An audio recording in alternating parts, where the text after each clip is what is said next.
Hey guys, நான் உங்கள் Geekytamizha. PlayStation 5ல ஒரு பெரிய பிரச்சனை என்ன அப்படின்னு பார்த்தீங்கன்னா ஸ்டோரேஜ். ஆமாங்க, நம்மளுக்கு வந்து அவுட் ஆஃப் த பாக்ஸ் வந்து 1 TB ஸ்டோரேஜ் வந்து கொடுக்குறாங்க. ஆனால் நம்மளுக்கு வந்து யூசபிள் ஸ்டோரேஜ் வந்து வெறும் 850 GB மட்டும்தான். PlayStation 5ல நல்ல கேம்ஸ் எல்லாமே பார்த்தீங்கன்னா உங்களுக்கு வந்து ஒரு 80 GB 100 GB வந்து நம்மளுக்கு மினிமம் ஸ்டோரேஜ் வந்து பிடிச்சிரும். அது இல்லாமல் சில கேம்ஸ் நம்மளுக்கு வந்து இந்த Forza Horizon 5 மாதிரி சில கிராஃபிக் ஹெவி கேம்ஸ் எல்லாமே பார்த்தீங்கன்னா நமக்கு வந்து 130 GB வரைக்கும் கூட நமக்கு வந்து ஈஸியாக போகும். இதில் இன்னொரு பிரச்சனை என்ன அப்படின்னு பார்த்தீங்கன்னா நமக்கு வந்து இதுக்கப்புறம் லான்ச் ஆக போகிற கேம்ஸ் நமக்கு வந்து கோஸ்ட் ஆஃப் யோட்டா, அதுக்கப்புறம் GTA 6 இந்த மாதிரி கேம்ஸ் எல்லாமே பார்த்தீங்கன்னா ஈஸியாக வந்து நம்மளுக்கு 200 GB கூட இருக்கிறதுக்கு வாய்ப்பு இருக்குது அப்படின்னு சொல்லி எனக்கு வந்து ரூமர்ஸ் வந்து இருக்கு.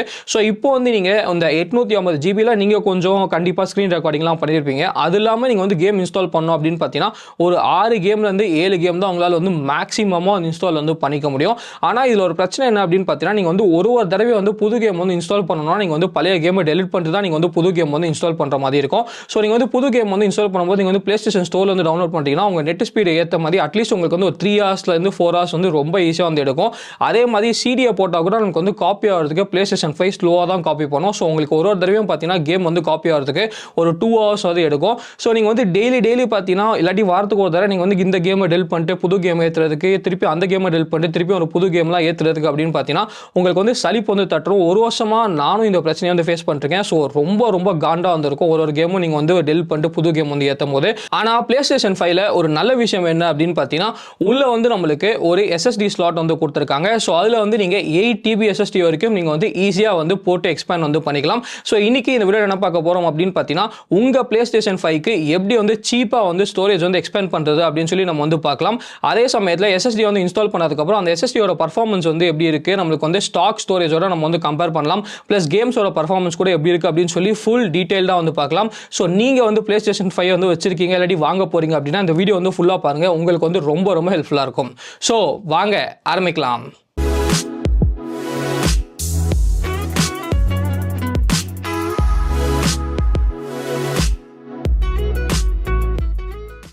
ஓகே கைஸ், இதான் நம்மளோட PlayStation 5 கன்சோல். ஸோ நம்ம வந்து கன்சோல் ஸ்டோரேஜ்குள்ள வந்து போகலாம். ஸோ நம்மளுக்கு வந்து அந்த 850 GBயில் வந்து நம்மளுக்கு 11 GB தான் ஃப்ரீயாக இருக்குது. அதில் கேம்ஸே வந்து நம்மளுக்கு 675 GB இருக்குது. அண்ட் நம்மளோட ரெக்கார்டிங்ஸ் மீதி எல்லாமே நமக்கு வந்து இருக்குது. ஸோ நம்மகிட்ட வந்து எந்த விதமான எக்ஸ்ட்ரா ஸ்டோரேஜும் இல்லை. ஸோ இப்போ வந்து எப்படி இந்த பிரச்சனையை தீர்க்கிறது அப்படின்னு வந்து நம்ம பார்க்கலாம். ஸோ ஃபர்ஸ்ட் பார்த்தீங்கன்னா நம்ம வாங்கின SSD வந்து இந்த WDயோட SN700 SSD வந்து வாங்கியிருக்கோம். இது வந்து ஆக்சுவலி ஒரு புது SSD அப்படின்னு சொல்லலாம். WD தான் லான்ச் பண்ணியிருக்காங்க. இது வந்து நம்மளுக்கு இந்த பாக்ஸில் என்னெல்லாம் இருக்குது அப்படின்னு வந்து நம்ம இப்போ வந்து பார்க்கலாம். ஸோ ஃபர்ஸ்ட் பார்த்தீங்கன்னா பாக்ஸ்குள்ளே வந்து நம்மளுக்கு ஒரு இன்ஸ்ட்ரக்ஷன் மேனுவல் வந்து கொடுத்துருக்காங்க. மற்றபடி அப்படின்னு பார்த்தீங்கன்னா நமக்கு வந்து பாக்ஸ்குள்ளே வந்து SSD தான் கொடுத்துருக்காங்க. ஸோ இதில் வந்து நம்மளுக்கு ஹீட் சிங்க் வந்து நம்ம தான் இன்ஸ்டால் வந்து பண்ண போகிறோம். ஸோ அதுவும் நான் வந்து வீடியோவில் வந்து ஈஸியாக வந்து உங்களுக்கு காமிச்சிடுறேன். ஸோ இந்த ஹீட் சிங்க் பார்த்தீங்கன்னா நான் வந்து வெறும் ஒரு 499 ரூபீஸ்க்கு வந்து வாங்கினேன். SSD வந்து ஒரு 10,000. ஸோ ரெண்டுமே சேர்த்து 10,500 முடிஞ்சிருச்சு. ஸோ இந்த ஹீட் சிங்க் பாக்ஸில் பார்த்தீங்கன்னா இந்த 3 தெர்மல் பேட்ஸ் வந்து கொடுத்துருக்காங்க. அப்புறம் பார்த்தீங்கன்னா நமக்கு வந்து ஒரு இந்த ஸ்க்ரூ டிரைவர் ஸ்க்ரூஸ் எல்லாமே வந்து கொடுத்துருக்காங்க. ஹீட் சிங்க்கு தேவைப்பட்டது. ஸோ நல்ல விஷயம், அவங்களே எல்லாமே வந்து நமக்கு கொடுத்துட்டாங்க. அது இல்லாமல் பார்த்தீங்கன்னா ஃபைனலாக வந்து நம்மளுக்கு இந்த என்க்ளோசர் வந்து கொடுத்துருக்காங்க. ஸோ இப்போ வந்து நம்ம எப்படி வந்து இன்ஸ்டால் பண்ணுறது அப்படின்னு சொல்லி நம்ம வந்து ஃபுல்லாக டீட்டெயில்டாக வந்து பார்க்கலாம். ஸோ இன்ஸ்டால் பண்ணுறது ரொம்ப ஈஸிங்க. ஃபர்ஸ்ட் வந்து நம்ம அந்த என்க்ளோசருக்குள்ளே ஒரு தெர்மல் பேட் வந்து ஒட்டிக்கோங்க. அந்த என்க்ளோசருக்குள்ளே அந்த தெர்மல் பேட் வந்து நல்லா ஒட்டினதுக்கப்புறம் உங்கள் SSD வந்து எடுத்துக்கோங்க. உங்கள் SSD எடுத்ததுக்கப்புறம் அந்த SSD மேலே வந்து நீங்கள் இன்னொரு தெர்மல் பேட் வந்து நீங்கள் வந்து இன்ஸ்டால் பண்ணிக்கோங்க. ஸோ நமக்கு வந்து WD SN700 அப்படின்னு எழுதிருக்கு. அங்கே தான் நீங்கள் வந்து தெர்மல் பேட் வந்து இன்ஸ்டால் பண்ணணும். ஏன்னா நிறைய பேர் வந்து கன்ஃபியூஸ் ஆகிறீங்க இந்த பக்கமாக அந்த பக்கமாக அப்படின்னு சொல்லிட்டு. ஸோ இந்த பக்கம் வந்து அந்த தெர்மல் பேட் வந்து நீங்கள் இன்ஸ்டால் பண்ணிக்கோங்க. ஸோ தெர்மல் பேட் வந்து இன்ஸ்டால் பண்ணதுக்கப்புறம் அந்த என்க்ளோசருக்குள்ளே கரெக்டாக வந்து நீங்கள் அந்த 2 பெண்டும் நீங்கள் வந்து மேட்ச் ஆகிற மாதிரி கரெக்டாக வந்து உள்ளே வந்து வச்சுக்கோங்க. ஸோ நீங்கள் வந்து கரெக்டாக மேட்ச் ஆகிற மாதிரி உள்ளே வச்சாலே போதும், நமக்கு வந்து SSD வந்து பக்காவாக வந்து உட்காந்துரும். ஸோ இப்போ என்ன பண்ணோம் அப்படின்னு பார்த்தீங்கன்னா மேலே இருக்க என்க்ளோசர் வந்து வச்சுருங்க. ஸோ மேலே இருக்க என்க்ளோசரை வச்சதுக்கப்புறம் அவங்க வந்து நம்மளுக்கு நிறையா ஸ்க்ரூஸ் வந்து கொடுத்துருப்பாங்க. அந்த ஸ்க்ரூஸை வச்சு நீங்கள் வந்து ஃபுல்லாக வந்து ஸ்க்ரூ பண்ணாலே போதும். அந்த ஸ்க்ரூ டிரைவரும் அவங்களே எனக்கு வந்து கொடுத்துட்டாங்க. ஸோ ஜஸ்ட்டு வந்து அந்த ஸ்க்ரூவை வச்சு இப்போ வந்து நம்ம ஃபுல்லாக வந்து டைட் பண்ணிடலாம். ஸோ டைட் பண்ணாலே முடிஞ்சிருச்சு, அவ்வளோதாங்க. நம்மளுக்கு வந்து இப்போ வந்து ஹீட் சிங்க் கூட நம்ம SSD வந்து வந்துருச்சு. ஸோ இப்படி நம்ம பண்ணனால வந்து வெறும் 10,500 ரூபீஸ்க்கே நம்ம வந்து வாங்கியாச்சு. லிங்க் வந்து எல்லாத்துக்கும் கீழே வந்து டிஸ்கிரிப்ஷனில் கொடுக்குறேன்.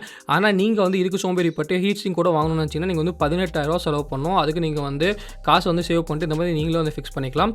இப்போ வந்து உங்கள் PlayStation வந்து இனிமேல் படுக்க போட்டிருக்கேன். கீழே வந்து நான் ஒரு இது வந்து போட்டிருக்கேன், பெட்ஷீட். அப்போ தான் நம்மளுக்கு வந்து ஸ்க்ராட்ச் ஆகாமல் இருக்கும். ஃபர்ஸ்ட் வந்து நீங்கள் நல்லா ப்ரெஷர் கொடுத்து மேலே இருக்க பிளேட் வந்து ஓப்பன் பண்ணிக்கோங்க. ஸோ பிளேட் வந்து ஓப்பன் பண்ணதுக்கப்புறம் அப்படின்னு பார்த்தீங்கன்னா நீங்கள் வந்து ஜஸ்ட் வந்து இங்கே ஒரு ஸ்க்ரூ இருக்கும். அந்த ஸ்க்ரூவை வந்து உங்கள் ஸ்க்ரூ டிரைவர் வச்சு ஈஸியாக வந்து ஓப்பன் வந்து பண்ணிடலாம். ஸோ அதை ஓப்பன் பண்ணதுக்கப்புறம் அப்படின்னு பார்த்தீங்கன்னா அந்த பிளேட்டை வந்து நீங்கள் எடுக்கணும். ஸோ பிளேட் வந்து இப்படி நீங்கள் ட்ரை பண்ணால் வராது. நானும் நிறையா ட்ரை பண்ணிட்டேன். ஜஸ்ட் என்ன பண்ணணும் அப்படின்னு பார்த்தீங்கன்னா PlayStation வந்து கொஞ்சம் சாய்ச்சிருங்க. ஸோ ப்ளேஸ்டேஷனை சாய்ச்சாலே போதும் நமக்கு வந்து பிளேட் வந்து வந்துடும். ஸோ பிளேட் வந்ததுக்கப்புறம் இப்போ வந்து நம்மளுக்கு உள்ளே வந்து இன்னொரு ஸ்க்ரூ இருக்கும். அந்த ஸ்க்ரூ வந்து நீங்கள் ஃபர்ஸ்ட் வந்து ஃபுல்லாக வந்து வெளியில் எடுத்துருங்க. ஸோ அந்த ஸ்க்ரூ வந்து வெளியில் எடுத்ததுக்கப்புறம் தான் நம்ம வந்து எஸ்எஸ்டி வந்து போட முடியும். ஸோ ஃபர்ஸ்ட் வந்து அந்த ஸ்க்ரூவை மறக்காமல் வெளியில் வந்து எடுத்துக்கோங்க. செம்ம டைட்டாக இருக்குது. ஸோ அதை வந்து நீங்கள் கொஞ்சம் வந்து ப்ரெஷர் போட்டால் வந்துடும். ஸோ இப்போ வந்து உங்கள் எஸ்எஸ்டியை வந்து நீங்கள் என்ன பண்ணணும் அப்படின்னு பார்த்தீங்கன்னா, ஒரு ஸ்லாண்டிங்கான ஆங்கிளில் வந்து நீங்கள் வந்து உள்ளே வந்து சொருகுங்க. ஸோ உள்ளே சொருகும் போது பார்த்தீங்கன்னா கீழே வந்து நம்மளுக்கு அப்படி கீழே வந்து நம்மளுக்கு அந்த உட்கார ஃபீலிங் வந்து வரும். ஸோ உட்கார்ந்ததுக்கப்புறம் இப்போ நீங்கள் ஒரு ஸ்க்ரூ எடுத்தீங்களா, ஸோ அந்த ஸ்க்ரூ என்ன பண்ணணும் அப்படின்னு பார்த்தீங்கன்னா, உங்கள் எஸ்எஸ்டி அதாவது எந்த சைஸில் முடியுதோ அங்கே வந்து நீங்கள் கரெக்டாக வந்து கொடுக்கணும். ஸோ இது வந்து எஸ்எஸ்டி கீழே வந்து கரெக்டான ஸ்க்ரூ வந்து உட்கார மாதிரி கொடுங்க. அப்போ தான் வந்து எஸ்எஸ்டிக்கு வந்து ஒரு சப்போர்ட் இருக்கும். ஸோ உங்கள் எஸ்எஸ்டி வந்து கரெக்டாக வந்து உள்ளே அந்த ஸ்லாட்டில் வந்து ப்ளேஸ் ஆகும். திருப்பியும் பார்த்தீங்கன்னா ஸ்க்ரூவை வந்து நல்லா வந்து டைட்டாக வந்து கொடுத்துக்கோங்க. ஸோ ஸ்க்ரூ வந்து நல்லா டைட்டாக வந்து கொடுத்ததுக்கப்புறம் அவ்வளோதாங்க, நம்ம வந்து எஸ்எஸ்டி வந்து ரொம்ப ஈஸியாக வந்து ஃபிக்ஸ் வந்து பண்ணியாச்சு. இப்போ வந்து அந்த மேலே இருக்க பிளேட் வந்து திருப்பியும் போட்டிருக்காங்க. இந்த பிளேட்டை வந்து விடாதீங்க. இந்த பிளேட் வந்து கன்ஃபார்மாக போட்டுக்கோங்க. ஏன்னா நிறைய பேர் வந்து இந்த பிளேட்டை போடாமல் விடுறீங்க.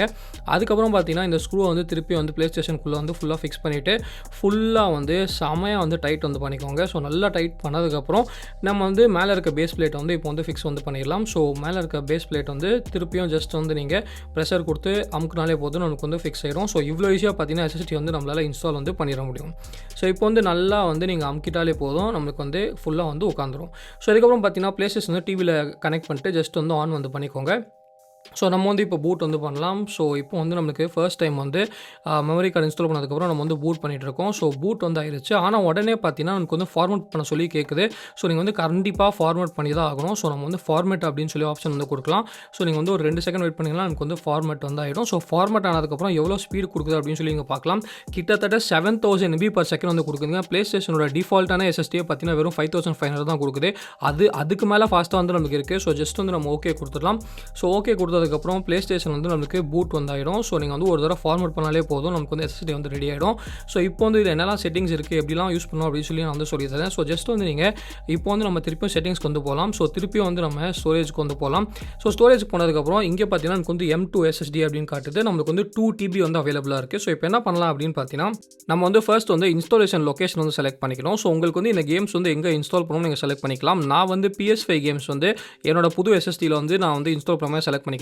PS4 கேம்ஸ் வந்து நான் வந்து கன்சோல் ஸ்டோரேஜ்லேயே வந்து செலக்ட் பண்ணிக்கிறேன்.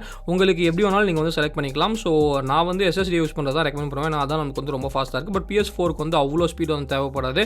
ஸோ அதனால் பார்த்தீங்கன்னா நீங்கள் வந்து அதுக்கு வந்து PS5ஓட ஸ்டோரேஜ் வந்து நீங்கள் செலக்ட் பண்ணிக்கலாம். ஸோ இப்போ என்ன பண்ண போகிறோம் அப்படின்னு பார்த்தீங்கன்னா, எல்லா கேம்ஸையும் நம்ம வந்து காப்பி வந்து பண்ண போகிறோம். ஸோ ஜஸ்ட் வந்து நீங்கள் ஏதாச்சும் ஒரு கேம் மேலே போய்க்கோங்க. அங்கே வந்து நம்மளுக்கு காப்பி அந்த ஆப்ஷன் வந்து இருக்கும்.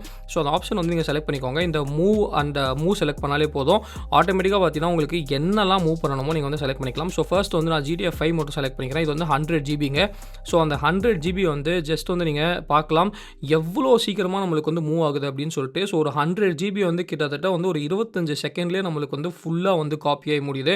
ஸோ நம்ம எஸ்எஸ்டி வந்து அவ்வளோ ஃபாஸ்ட்டாக இருக்குது. ஸோ இந்த எஸ்எஸ்டி வந்து காப்பி ஆகிறதுக்கு மட்டும் இல்லைங்க, ஸோ இவ்வளோ ஃபாஸ்ட்டாக இருக்கிறதுனால நமக்கு வந்து கேம் ஆடும் போதும் அந்த லோடிங் ஸ்பீட் எல்லாமே பார்த்தீங்கன்னா ரொம்ப ரொம்ப சூப்பராக இருக்கும். ஸோ உங்கள் கேமிங்கோட எக்ஸ்பீரியன்ஸே நெக்ஸ்ட் லெவலுக்கு வந்து கண்டிப்பாக எடுத்துகிட்டு போயிடும். நீங்கள் பார்க்கலாம் ஒரு 25 செகண்ட்லேயே பார்த்தீங்கன்னா நமக்கு வந்து ஃபுல்லாக வந்து இதாகிடுச்சு. ஸோ கண்டிப்பாக நம்மளுக்கு வந்து எஸ்எஸ்டி ரொம்ப ஃபாஸ்ட்டாக இருக்குது.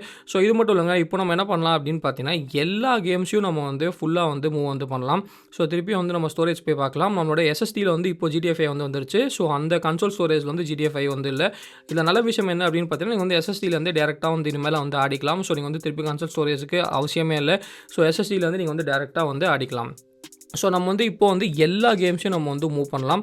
ஸோ ஜஸ்ட் வந்து நம்ம ஃபுல்லாக வந்து செலக்ட் பண்ணலாம். ஸோ ஃபுல்லாக வந்து செலக்ட் பண்ணிட்டு ஃபுல்லாக வந்து நம்ம கன்சோல் ஸ்டோரேஜ் வந்து ஃப்ரீ பண்ணலாம்.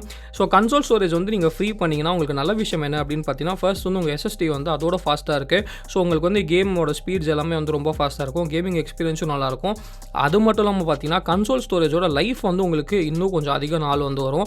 ஸோ நீங்கள் வந்து கன்சோல் ஸ்டோரேஜ் வந்து டிஃபால்ட்டான ஆப்ரேஷன்ஸ் மட்டும் வச்சுக்கிட்டு கேம்ஸ் எல்லாமே நீங்கள் வந்து இந்த எக்ஸ்ட்ரா எஸ்எஸ்டியில் வாங்கினீங்கன்னா உங்கள் கன்சோல் வந்து ரொம்ப நாளைக்கு சூப்பராக வந்து கண்டிப்பாக வந்து வேலை செய்யும். ஸோ நீங்கள் பார்க்கலாம் கிட்டத்தட்ட ஒரு 540 GB வந்து எவ்வளோ ஃபாஸ்ட்டாக நம்மளுக்கு வந்து முடிஞ்சிருச்சு அப்படின்னு சொல்லிட்டு. கிட்டத்தட்ட பார்த்தீங்கன்னா நம்மளுக்கு வந்து ஒரு 3 நிமிஷத்துலேயே பார்த்தீங்கன்னா 540 GB வந்து நம்மளுக்கு காப்பி வந்து ஆயிடுச்சு. ஸோ இப்போ நீங்கள் வந்து பார்க்கலாம் நம்ம கன்சோல் ஸ்டோரேஜ் வந்து ஃபுல்லாக வந்து நம்மளுக்கு ஃப்ரீ வந்தாயிருச்சு. ஸோ நான் வந்து என்னோட சிஸ்டம் ஸ்டோரேஜ் வந்து ஜஸ்ட் PS4 கேம்ஸுக்கும் அதுக்கப்புறம் வந்து என்னோட கேம் ரெக்கார்டிங்ஸ்க்கு மட்டும் தான் யூஸ் பண்ண போகிறேன். மீதி வந்து நம்மளோட எக்ஸ்டர்னல் ஸ்டோரேஜில் தான் ஃபுல்லாக வந்து நான் கேம்ஸ் வந்து இன்ஸ்டால் பண்ணுறேன். ஸோ நீங்கள் வந்து கிட்டத்தட்ட ஒரு 25 கேம்லேருந்து 30 கேம் வந்து இந்த 2 TB SSD வந்து இன்ஸ்டால் பண்ணி ஜாலியாக வந்துடலாம். இதுக்கப்புறம் வந்து உங்களுக்கு ஸ்டோரேஜ் பிரச்சனையே வந்து கண்டிப்பாக இருக்காது. ஸோ இப்போ வந்து நம்ம GTA 5 வந்து ஓப்பன் பண்ணி பார்க்கலாம். இது வந்து நம்மளுக்கு கன்சோல் ஸ்டோரேஜில் ப்ளே ஆகலாங்க. ஃபுல்லாக வந்து நம்மளுக்கு அந்த எக்ஸ்டர்னல் SSDயில் தான் ப்ளே ஆகுது.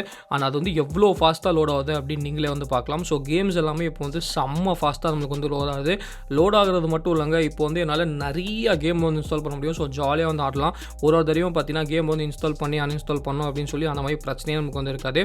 ஸோ நீங்கள் பார்க்கலாம் GTA 5 வந்து எவ்வளோ சூப்பராக நம்மளுக்கு வந்து ரன் ஆகுது அப்படின்னு சொல்லிட்டு. ஸோ இந்த SSDயில் வந்து கண்டிப்பாக நம்மளுக்கு வந்து எந்த பிரச்சனையும் இல்லை. ஸோ நான் சொன்னபடி இதே காம்போ வந்து வாங்கிக்கோங்க. நீங்கள் வந்து ஜஸ்ட் SSD ப்ளஸ் வந்து தனியாக ஹீட் சிங்க் வாங்கி நீங்கள் இன்ஸ்டால் பண்ணால் ஒரு 10,500 rupeesல வந்து முடிஞ்சிடும். இல்லை 1 TB வாங்கினீங்கன்னா 6,000 rupeesல முடிஞ்சிடும். ஆனால் நீங்கள் வந்து ஹீட் சிங்கோடையே வாங்க போகிறீங்க அப்படின்னா அந்த மாதிரி SSD தான் வாங்கினீங்கன்னா நீங்கள் வந்து கிட்டத்தட்ட ஒரு 20,000 வந்து செலவு பண்ணுறதா இருக்கும். அவ்வளோ காசு வந்து வேஸ்ட் வந்து பண்ணாதீங்க. ஸோ GTA 5 வந்து பார்த்தீங்க இப்போ வந்து ஸ்பைடர்மேனோட மைல்ஸ் மொரால்ஸ் வந்து பார்க்கலாம். அண்ட் மைல்ஸ் மொரால்ஸும் நம்மளுக்கு வந்து எவ்வளோ ஃபாஸ்ட்டாக வந்து லோட் ஆகுது அப்படின்னு நீங்கள் வந்து பார்க்கலாம். ஸோ இது வந்து கேம் ஆடும் போது தான் எனக்கே வந்து தெரிஞ்சுது. ஸோ ஒரு தடவை ஃபார் எக்ஸாம்பிள் நீங்கள் வந்து ஏதாச்சும் ஒரு லெவல் ஆடிட்டு இருக்கீங்க, நீங்கள் வந்து தெரியாமல் இறந்து போயிட்டீங்க அப்படின்னா நெக்ஸ்ட் லெவல் திருப்பியும் பார்த்தீங்கன்னா டக் அப்படின்னு சொல்லி நமக்கு வந்து ஆரம்பிக்குது. அதுவே நீங்கள் வந்து கன்சோல் ஸ்டோரேஜ் யூஸ் பண்ணிங்கன்னா நீங்கள் வந்து ஒரு 1 செகண்ட் 2 செகண்ட்ஸ் அந்த லேக் வந்து நீங்கள் பார்க்கலாம். ஸோ நான் வந்து வீடியோவில் காட்டுறதை விட நீங்கள் இன்ஸ்டால் பண்ணி ட்ரை பண்ணும்போது கண்டிப்பாக உங்களுக்கே வந்து டிஃப்ரென்ஸ் தெரியும். ஸோ இப்போ கூட பார்க்கலாம் மைல்ஸ் மொரால்ஸ் வந்து எந்த அளவுக்கு ஃபாஸ்ட்டாக வந்து நம்மளுக்கு லோட் ஆகுது அப்படின்னு சொல்லிட்டு. ஸோ கண்டிப்பாக பார்த்தீங்கன்னா ஒரு பெரிய டிஃப்ரென்ஸ் வந்து உருவாக்குது. இது வந்து எனக்கு PlayStation 5க்கு one of the best investment அப்படின்னு சொல்லலாம். ஆப்வியஸ்லி பார்த்தீங்கன்னா ஃபுல்லாக நான் என் காசு கொடுத்து தான் PlayStation வாங்கினேன். அதே சமயத்தில் இந்த SSD வாங்கினேன். இது வந்து நம்மளுக்கு எந்த விதமான ஒரு பெய்ட் கொலாபரேஷனும் ஆப்வியஸ்லி கிடையாது. ஸோ நீங்களும் PlayStation 5 வச்சுருந்தீங்கன்னா இந்த இன்வெஸ்ட்மெண்ட் வந்து நீங்கள் பண்ணிங்கனாலும் நீங்களும் செம்மையாக வந்து என்ஜாய் பண்ணுவீங்க. அண்ட் நீங்கள் பார்க்கலாம் ஸ்பைடர்மேனும் நம்மளுக்கு வந்து எவ்வளோ சூப்பராக ரன் ஆகுது அப்படின்னு சொல்லிட்டு. இந்த ஸ்பைடர்மேனும் ஆப்வியஸ்லி வந்து நம்மளுக்கு கன்சோல் ஸ்டோரேஜில் இல்லை, நம்மளோட அந்த எக்ஸ்ட்ரா SSDயில் தான் வந்து இன்ஸ்டால் பண்ணியிருக்கேன். இப்போ வந்து என்னோட எல்லா PS5 கேம்ஸும் எக்ஸ்ட்ரா SSDயில் தான் இருக்குது. PS4 கேம்ஸ் மட்டும்தான் நான் வந்து கன்சோல் ஸ்டோரேஜில் வந்து வச்சுருக்கேன். ஏன்னா PS4 கேம்ஸ்க்கு அவ்வளோவா நம்மளுக்கு வந்து ஸ்பீட் வந்து தேவைப்படாது. நெக்ஸ்ட்டு வந்து நம்ம இன்னொரு கேமையும் பார்க்கலாம். இது வந்து நம்மளோட ஃபோர்ஸா. ஸோ ஃபோர்ஸாவும் பார்த்தீங்கன்னா ரொம்ப சூப்பராக ரன் ஆகுது. ஸோ SSD வந்து இன்ஸ்டால் பண்ணி நான் இப்போ கிட்டத்தட்ட ஒரு மாதமாக யூஸ் பண்ணிட்டுருக்கேன் அப்படின்னு நினைக்கிறேன். ஸோ நான் வந்து ரொம்ப ஹாப்பியாக இருக்கேன். அண்ட் இந்த SSDயோட லிங்க்ஸ் எல்லாமே நான் வந்து கீழே டிஸ்கிரிப்ஷன் வந்து கொடுக்குறேன். ஸோ அதை யூஸ் பண்ணி கூட நீங்கள் வந்து டேரெக்டாக வந்து பர்ச்சேஸ் வந்து பண்ணிக்கலாம். ஸோ மொத்தத்தில் சொல்லணும்னா இந்த SSD வந்து பீஸ்டான பர்ஃபார்மன்ஸ் அண்ட் நம்மளோட PlayStation 5க்கு ஒரு பர்ஃபெக்டான இன்வெஸ்ட்மெண்ட் அப்படின்னு நம்ம சொல்லலாம். ஓகே கைஸ், இப்போ வந்து நீங்களே வந்து ப்ராசஸ் வந்து பார்த்துட்டு வந்திருப்பீங்க. ஸோ நான் ஃபஸ்ட்டு வந்து எதுக்கு இந்த SSD வந்து சூஸ் பண்ணேன் அப்படின்னு பார்த்தீங்கன்னா ரொம்ப சிம்பிளுங்க. நீங்கள் வந்து PlayStationோட அஃபிஷியல் SSDயோ இல்லாட்டி நீங்கள் வந்து வேறு SSD வித் வந்து நம்மளுக்கு அந்த ஹீட் சிங்கோட நம்மளுக்கு வந்து இன்பில்ட்டாக வர மாதிரி சூஸ் பண்ணிங்கன்னா நீங்கள் வந்து 2 TBக்கே பார்த்தீங்கன்னா ஈஸியாக வந்து 18,000 வந்து 20,000 வந்து செலவு பண்ணுற மாதிரி இருக்கும். 1 TBக்கு வந்து 10,000 செலவு பண்ணுற மாதிரி இருக்கும். ஆனால் இந்த மாதிரி நான் சொன்ன SSD வந்து நீங்கள் வாங்கினீங்கன்னா நீங்கள் வந்து 2 TBயே பார்த்தீங்கன்னா 10,000 வந்து ரொம்ப ஈஸியாக வந்து வாங்கிடலாம். அதே சமயத்தில் 1 TB வந்து நீங்கள் வெறும் ஒரு 5,500 rupees வந்து வாங்கிடலாம்.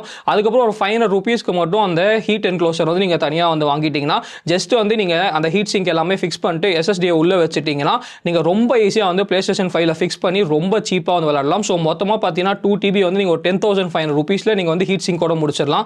அதே சமயத்தில் 1 TB பார்த்தீங்கன்னா ஒரு 6,000 நீங்கள் வந்து முடிச்சிடலாம். ஆனால் அது வாங்கினீங்கன்னா நீங்கள் வந்து 18,000 அப்புறம் ஒரு 10,000 வந்து செலவு பண்ணுற மாதிரி இருக்கும். ஸோ அதுக்கு இது வந்து ரொம்ப சீப். அதே சமயத்தில் பர்ஃபார்மன்ஸ் வந்து ஏதாச்சும் வித்தியாசம் இருக்குமா அப்படின்னு கேட்டிங்கன்னா பர்ஃபார்மன்ஸ் வந்து நம்மளுக்கு எந்த விதமான வித்தியாசமும் இருக்காது. ஸோ நீங்கள் வந்து வீடியோவில் வந்து பார்த்துருப்பீங்க. இதுவே நம்மளுக்கு வந்து கிட்டத்தட்ட 7,000 MB/s வந்து கொடுக்குது. அந்த SSD நம்மளுக்கு வந்து கிட்டத்தட்ட அதே பர்ஃபார்மன்ஸ் தான் கொடுக்கும். ஸோ நீங்கள் எக்ஸ்ட்ராவாக செலவு பண்ணுற காசுக்கு வந்து நீங்கள் வேறு ஏதாச்சும் கேம் வந்து வாங்கிட்டு போடலாம். ஸோ இந்த SSDயோட லிங்க் அதுக்கப்புறம் இந்த ஹீட் சிங்கோட லிங்க் எல்லாமே டிஸ்கிரிப்ஷனில் வந்து கொடுத்துருக்கேன். ஸோ இதை யூஸ் பண்ணாலே உங்கள் PlayStation 5க்கு ரொம்ப ஈஸியாக வந்து நீங்கள் ஸ்டோரேஜ் வந்து எக்ஸ்பேண்ட் வந்து பண்ணிடலாம். இந்த வரைக்கும் நான் வீடியோ பிடிச்சா லைக் பண்ணிக்கோங்க, பிடிக்கிறேன் லைக் பண்ணிக்கோங்க, ஏதாச்சும் மறக்காம சப்ஸ்கிரைப் பண்ணிக்கோங்க. மகிழ்ச்சி.